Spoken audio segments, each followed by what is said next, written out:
中越铁路终于达成合作，越南放弃广西，选择云南，究竟有何考量？越南的经济发展从高速腾飞到逐渐缓慢，其国内的铁路交通网绝对没有起到好作用。为了能改变现状，越南也是找上了高铁技术成熟的我国。不过，决定对接的省份却并不是此前热议的广西，而是云南。今天就让我们来了解一下，观看中不要忘记点赞关注。1. 越南的基本情况。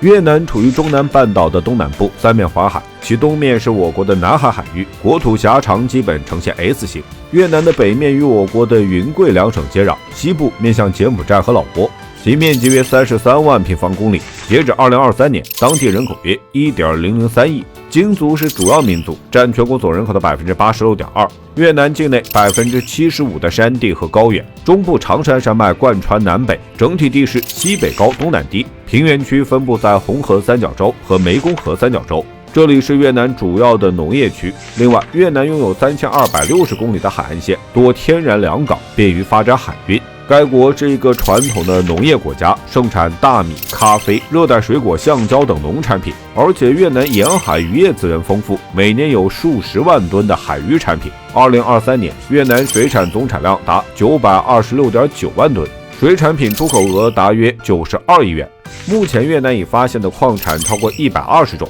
这些矿产资源的分布不均匀，主要集中分布在越南北部、中部地区，其煤炭、石油、天然气、铝土等资源储量都非常可观。庞大的人口规模与相对丰富的资源，使越南的工业快速发展，其出口的商品包括电子零部件、纺织服装、机械设备及零部件等。越南是出口型经济，主要的出口市场有美国、中国、欧盟、东盟以及日本。其中，中国既是越南的主要出口地，也是越南最大的进口来源地。2023年，国内生产总值4300亿美元，人均国内生产总值4284美元，国内生产总值增长率 5.05%。从越南最北端到最南端大约1650公里，大致相当于从我国北京到四川的直线距离，但是东西最窄处仅有50公里，因此畅通的南北交通网能成为越南发展的基础保障。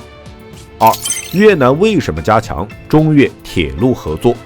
越南为了实现自己的高铁梦，在2006年提出南北铁路计划，2010年开始招标。这条铁路连接河内、顺化、芽庄、美难、胡志明，全长1545公里，预计在2030年建成通车。越南南北铁路的中标方是日本，在经过实地考察后，日本给出了4000亿人民币的报价。在实际建设阶段，日本一再拖延，导致进程十分缓慢。就在越南还在为南北高铁摇摆不定时，印尼在我国的帮助之下，建成了东南亚的第一条高铁雅万高铁。如今泛亚铁路已经有了累累成果。泛亚铁路在计划中的主要线路有4条，北部是通过俄罗斯、哈萨克斯坦与中国等地，将欧洲与太平洋连接起来，目前已经建成了大部分的路线。南部通道是通过伊朗、土耳其、印度、孟加拉国、缅甸、泰国、马来西亚和新加坡，将欧洲与东南亚贯通，部分路段也已经完工。南北部通道通过俄罗斯、哈萨克斯坦、伊朗等地，连接北欧与波斯湾。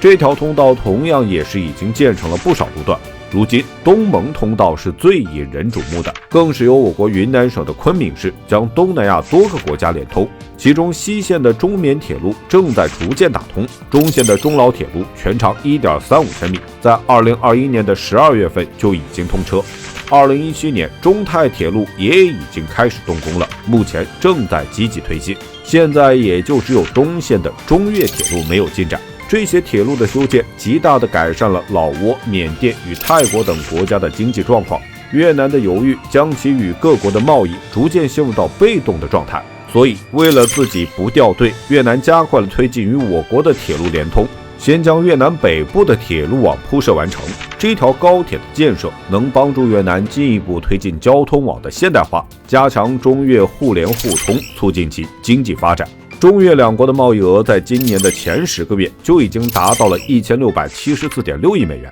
今年一整年有望达到2000亿美元。中国对越南进口的商品包括果蔬、木材与橡胶等产品，其总额也达到了499.4亿美元。其中，越南对中国的果蔬出品额就达41亿美元，同比增长了28.66%，其增长的势头非常强劲。3. 越南修建铁路为何选择连接云南？从地理位置上来说，与云南接壤的不仅只有越南一个国家，还有缅甸和老挝这2个国家。所以越南与我国的云南省连通，更有利于同缅甸与老挝加深联系。另外，作为丝绸之路经济带的云南，目前已经与老挝的首都万象相连接，所以越南选择与云南连接，更是希望将中老铁路这一运输网络更好的利用，将中南半岛的交通走廊连接为一体。从战略需求上来说，我国提出建设丝绸之路经济带的合作倡议，而越南也向中方提出共建两廊一圈倡议。一带一路握手两廊一圈，将为中越两国和两国企业带来互利共赢的巨大机遇，也将为两国人民带来福祉。而云南则在这2个计划中都扮演着非常重要的角色。越南通过铁路连接我国的云南省，可以使其在我国西部地区的经济网络更深融入，进而极大提高其区域竞争力，为经济发展注入新动力。虽然我国的广西省的战略作用也非常重要，但是广西已经与越南合作建设西部陆海新通道，所以在广阔的市场中将有限的资金投入，就是一个非常有优势的选择。